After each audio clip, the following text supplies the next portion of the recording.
Today we are going to take a look at a game from Sunrise Tornado Games. This game is called F.O.R.K. And no, it is not the tool that you use to eat your food with. F.O.R.K. in this case means fox, owl, rabbit and kale. And you will understand why once I show you all the cards. This game is about you getting the most scores at the end of the game, and it is a trick kind of game where you try to win the biggest trick.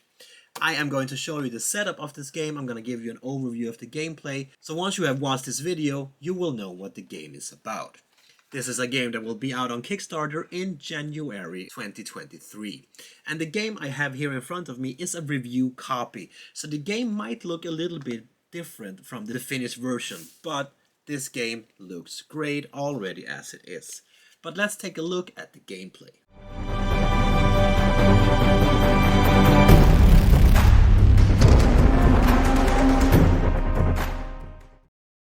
This here is the setup for 4 players, but depending on how many players you are, the setup per player will look a bit different and you will get a different amount of cards on your hand. You need to consult the rulebook to make sure that each player get the right amount of cards. In a 4-player game, each player gets 1 fox on their hand. And then we also need to deal out 12 F.O.R.K cards to each player. These should be kept secret and face down. Now each player should have a total of 13 cards on their hand.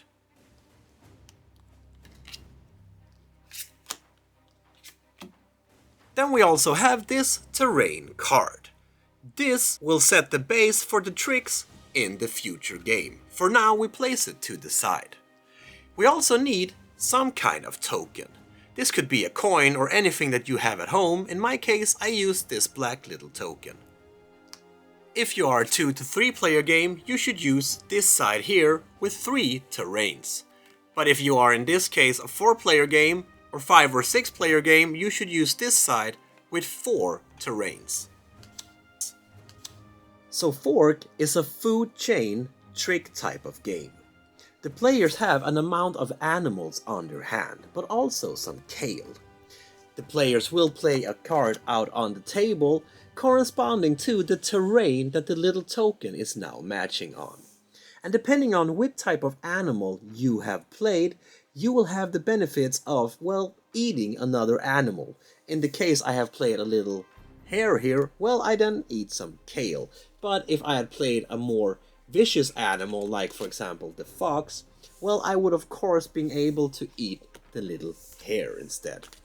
But I'm gonna show you a little bit more about this in a bit. The youngest player is the player that gets to start the game and gets to declare which type of terrain we will be using during this turn. When the player have chosen a terrain or a color of their choosing, they get to play a card from their hand. And if they have that terrain color on their hand, they need to play that card. So if you have the benefit of choosing a terrain, well, pick smart, my friend. In this case, I would play the little hare here, the Arctic hare, matching the terrain.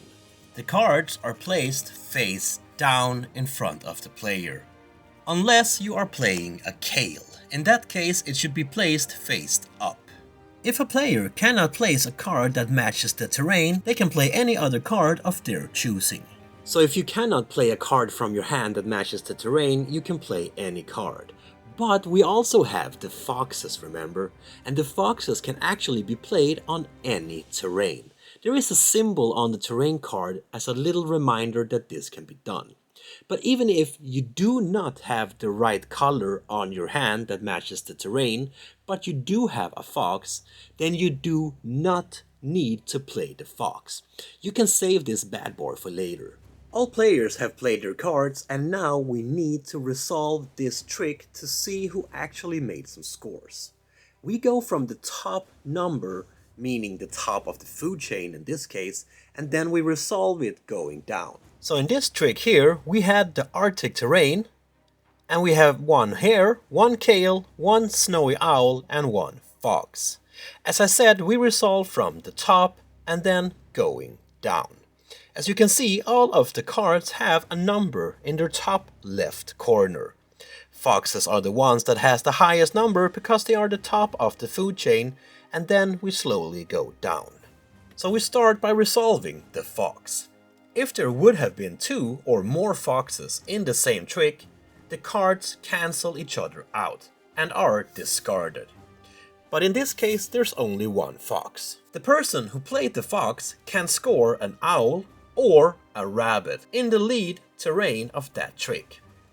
If there are no owls or rabbits to score, then no cards are scored and the fox is discarded. The player that have placed an owl in the lead terrain that is still in play and haven't been eaten by the fox already, that player can score a rabbit. If there are no rabbits in play, then the owl will score 0 points.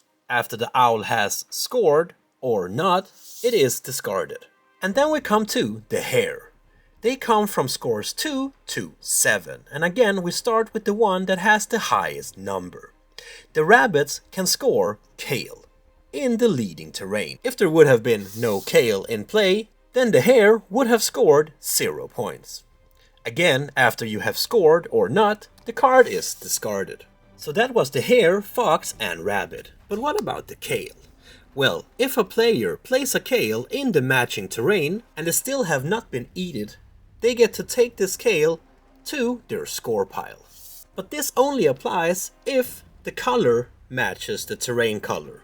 Otherwise, it is just discarded. And that's how you resolve a trick. You go from the highest number, the top of the food chain, and then you go down. The fox will eat an owl or a rabbit, the owl will eat a rabbit, and the rabbit will eat some Kale. The Kale, well, will hopefully get you a little bit of points. Once we have figured out the tricks, we take the discarded cards and they leave the game. Now we are ready for a new turn. The player to the left of the one that started the last turn picks a new terrain and we are ready to go again. And this is the way the game goes on until one player has 5 scorecards face up in front of them. Now we are ready to calculate the final scores. To calculate the points, we need to look at the bottom of the cards. As we can see, we have some stars. On the animals, there's only 1 star, and this is the point you will receive. On the Kales, on the other hand, we have multiple stars. These points depends on how many Kales you have won. In this case, we have 2 Kales, giving us a score of 2. If we would have had 3 Kales, we would have received 4 points instead. These Kales does not have to be the same color to score. And that's how you play the game. It is quite easy. It's quite easy to learn, it's quite easy to set up, it's quite easy to play several games during one night. It's fun for the younger ones, but it's also fun for the ones that are a bit older, because there are a bit of strategy here on what card you should play to be able to, well, eat the other animals and get the most scores. And it's not always that easy, depending on the different location and terrains, to get the right card to actually be able to hopefully eat the other animals. It's not that easy always. This is a fun game, this is a light game. You can play multiple rounds during an evening, you can have a little tournament if you want to. There are a bit text on some of the cards here with the little special abilities down in the bottom. But it does not take that long time to learn the text, so if you play with younger ones that might not be able to read English, for example, if you sit down with them and you just read it for them a couple of times, they will get the hang of it in no time. The artwork is really easygoing, it's really light, it's child-friendly, and there's no dark moments here where you feel like it's too dark. It's really that easy. There's not that much details on the cards themselves, but in a game like this, there does not need to be that much details. It should be easy, light, easy to see, easy to understand, and easy to get a hang of. And that is how you play F.O.R.K from Sunrise Tornado Game Studio. A 2 to 6 player game, around 20 minutes of gameplay. Coming to Kickstarter in January of 2023. This is a fast, easy to learn game. The setup takes no time at all. It's really easy to play, it's really easy to learn, it's fun for young kids. They like the little artwork on them. I played this with my kids that are 5 and 8 years old. They quite enjoyed it. They got into the gameplay quite fast. They are from Sweden. I mean, they know a little bit of English, but to learn the little special abilities on the cards here, it wasn't that hard. It wasn't a problem. So this is a fun and quite a challenging game also for adults if you want to play it with a little gaming group here. It's fun for everyone, and it's a good little game for you to warm up your game night and get things going.